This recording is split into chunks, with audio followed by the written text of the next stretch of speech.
দুর্নীতির আখড়া যেন বাংলার প্রতিটি ভূমি অফিস। দুর্নীতিবাজরা কাজ করে না, না দিলে তাদের পিস।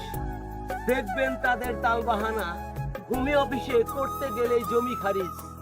বলবে তোমায় কাগজপাতিতে অনেক ভুল, মামলা করে জারি করতে হবে নোটিশ। সরকারি বেতনে ভরে না ঘুষখোরদের পেট, ঘুষ না দিলে কাগজপাতি পেতে হবে অনেক লেট। মামলা মকদ্দমা দিয়ে ধরা প্রতিটি জেলার কাগজ, সেই সুযোগটাই নিচ্ছে তারা। বিবেক মনুষ্যত্ব কাজ করে না, নষ্ট হয়েছে মগজ।